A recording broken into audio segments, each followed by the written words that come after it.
Hello, hello, hello, everybody. How's it going? It is Matt, and it is Wild Wednesday. And before I roll on to anything, I want to wish each and every one of you a great morning, evening, dawn, day, or dusk, all that lovely stuff, because life really is too short as is. Please do me a huge favor and like, share, and subscribe. I love seeing each and every one of your beautiful faces when I am here. I know it's an awful lot lately, but I have been bombarded with lots and lots and lots of reviews from all over the entire globe, and I am so happy to be here doing them for all of you, to give each of you my lovely review on each and every one of them. And one last little bit of information, check out the description box. I always give you a little bit bigger taste of every single film of every single day. Now, today's was a little bit of a rougher find for things. I was only able to give you your brief synopsis, your starring cast, your director, your runtime of the cut I am watching. So, therefore, there was no trivia, no trailer, and no link to watch it or a link to purchase it, because this one has not been released yet.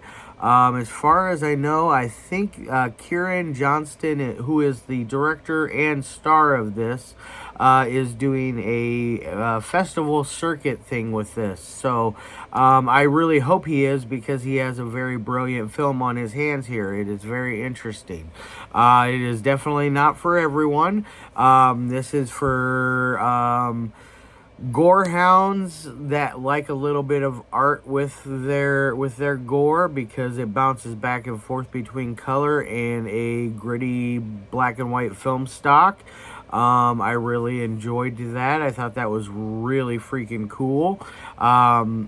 It was kind of made you feel like that was when our main character, played by Kieran, our Ted character, Ted Ramirez, when he would flip the switch essentially and become the evil Ted, the Ted that nobody wanted to be around, the Ted that made people disappear and die, because Ted was a serial killer cannibal.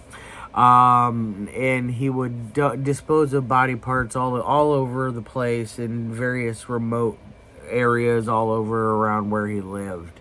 Very, very disturbed and sick individual. Now, what exactly is this movie about? So, basically what it is, it starts off with him luring in a victim and blah, blah, blah.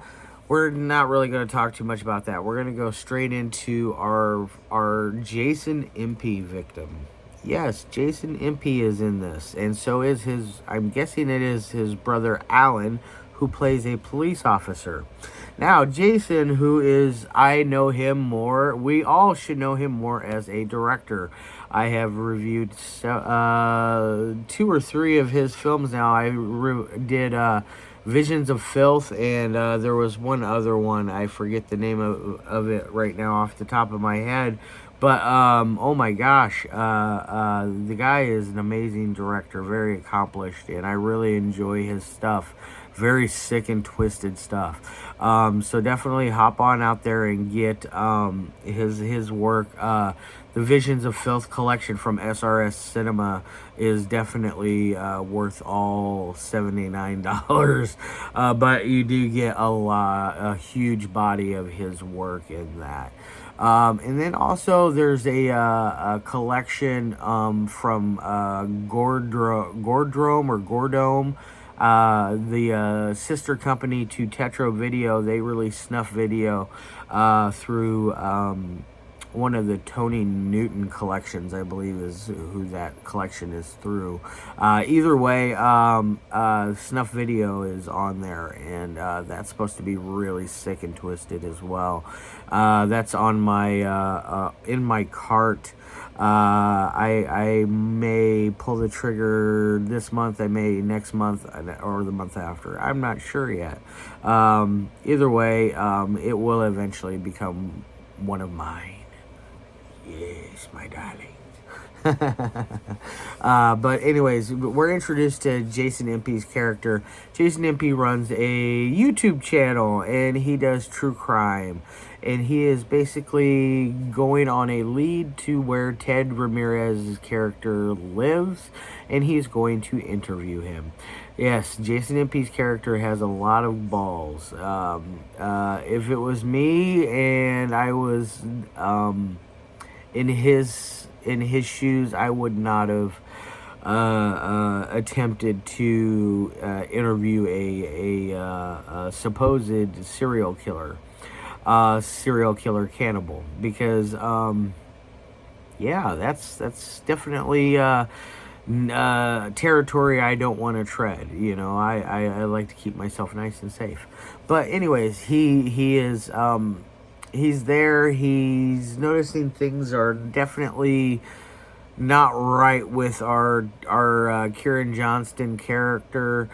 Kieran attacks Jason, knocks him out, happens to tie him up upstairs in a bed. He wakes up at one point and is trying to escape. Kieran comes in and has some dialogue with him. Eventually leaves. Jason escapes, runs home, calls the police. The Fuzz, they show up. I'm guessing that they are tired of being called to Ted Ramirez's house, or at least on calls about Ted Ramirez, because Alan Impey's character, who is a giant asshole in this, I'm guessing that's Alan Impey, because because there's only one police officer credited in here, and it's listed as an Alan Impey. So, anyways, I'm just going with my gut instinct on this one. But he's a real asshole in this, and he doesn't believe a single word Jason says. Essentially, what happens is they are going to start investigating Jason and thinking that he is our serial killer. And so it ends up setting up this whole scenario where Jason does a final video, basically like the blood is now on your hands type video, and he decides he's going to kill himself. And so he does. It is a very sad, powerful scene. It was filmed very, very well. And that's one thing that I will say about this. Both Kieran and Jason both took turns filming this, doing director of photography, and they both are amazing at that. And I just loved the way this film was shot. It is beautifully shot, and with that transitions between color and black and white really, really stood out, and made it really different and a better film overall. But back to the story. So he ends up killing himself. Fast forward it, I think it said 6-8 months later, or something like that, something or other. You fast forward it several months later. We'll just say that. He has lured another victim. Our Ted Ramirez character has lured another victim into his home. Very tall, lanky character. Decides he's going to put something in his beverage and drug him. He eventually gets him to pass out. And this is one thing that is with Ted Ramirez's character.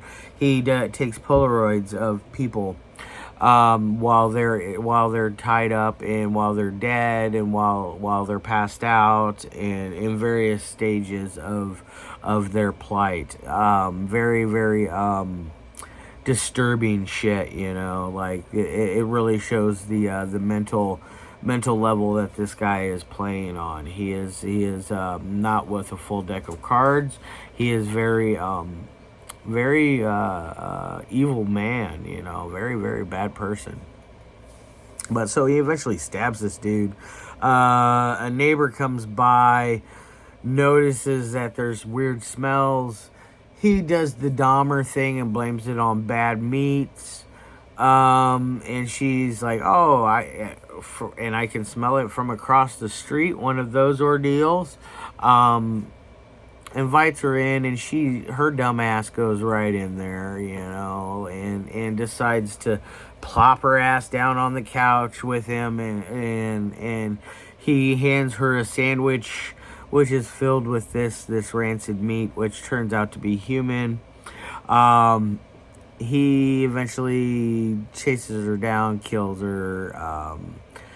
And then eventually he's disposing body parts, and again, and we'll fast forward a little bit. He's disposing body parts again, and he comes across another victim. Now this victim is walking around out in the woods and during a very, very cruddy, rainy rainstorm, kind of nasty weather outside. Decides that he's going to stalk and kill her. Very cool scene, by the way. And then, it goes on from there. I'm not going to give away any more after that.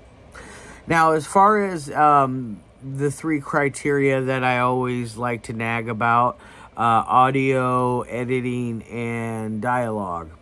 Let's start with dialogue. Dialogue was crisp. There's a lot of really cool dialogue in here. There's things that are said in here that I just like the way that it's said, especially the scene between Jason, Impey, and the Fuzz. That scene was just crazy bollocks. That was just cool as shit. I really liked that. I thought their chemistry was just really good, as well as the scenes between Jason and Kieran as well. Those scenes were very good as well with dialogue. Kieran is a very good actor. That brings me to the audio part. My only complaint was there was a few times when Kieran would deliver his lines where I had to rewind it a little bit back and turn up the volume just a little bit because he delivered his lines a little quietly, a little too quiet. And I don't know if it was maybe I just had it down too low, or his delivery was meant to be on a lower tone, or it was just how the audio turned out. Either way, it wasn't a huge thing. It wasn't anything that would make or break the film. It was only I think twice in the movie where I had to do that, and it was once during the dialogue between Jason and him, and then once between the dialogue between him and the neighbor across the street. He had said something about what was in, or about the Polaroids, and I had a hard time understanding what he said at first. But that could also have been a little bit of the accent between English versus American accents, and breaking down the dialogue that way. So there could have been some of that confusion there with that. But either way, it's not going to break the film. I think either way, this film's it's an A+. And now, as far as editing goes, it's edited really well. It runs at a very smooth speed. There's no weird hiccups in it where it feels like it's out of place or doesn't make sense. What are you doing down there, boy? Sorry, one of my cats is down here by my feet, or was. He walked by. But anyways, back to what I was saying. The editing is very smooth. It's silky. I really liked it, and it's very good. Oh, and he was trying to get up in here in the video now. What is it with my pets and trying to become guest stars? I don't know. Jeez. Anyways, maybe I need to lock them up while I do my videos. No, I'm kidding. I would never do that. But anywho, The editing, back to the editing, it's very silky, very smooth. I loved it. But now, as far as my 1 through 5 ratings would go, um, it would get a probably a solid 3.5 out of 5. It's almost a 4. It is just, it's like 3.999999 out of 5. It's like almost that 4, you know. I wanted just a pinch more of the red stuff. I wanted a little more gore. That was my only thing I wanted, especially when he started to disembowel the gal in the woods, the forest. I thought that for sure when he started pulling out her intestines, or whatever it was he pulled out of her belly, I thought for sure we were going to get some really gnarly stuff. And then when he stabbed the big, tall, lanky guy, I thought for sure we would get some gnarly stuff. Those were the only 2 scenes I was really wanting some gore with. But that's just me. I'm a gore hound. I love that shit. I can't get enough. Love the red stuff. But otherwise, this film is a banger. Definitely check it out. It's an A plus movie. You know, definitely watch it if you get the opportunity. Like I said, I think they're doing the festival circuit with it. So it'll probably be a year, maybe 2 years. I don't know. And if anything, get a hold of Kieran Johnston. Maybe he can send you in the right direction. Anyways, I love your faces, and I can't wait to see it next till tomorrow. Tomorrow is Martin W. Payne film. I don't know why I said Trafford. Trafford's an artist, an amazing artist, by the way. But on to another amazing artist with Martin W. Payne. We're doing Lonely Hearts tomorrow, which I'm very excited to check that out. I'm always excited to check out Martin's stuff. That guy is a phenomenal actor, just top-notch performer. Started out theater and moved his way into film. Great stuff. Anyways, love your faces, and as always, peace.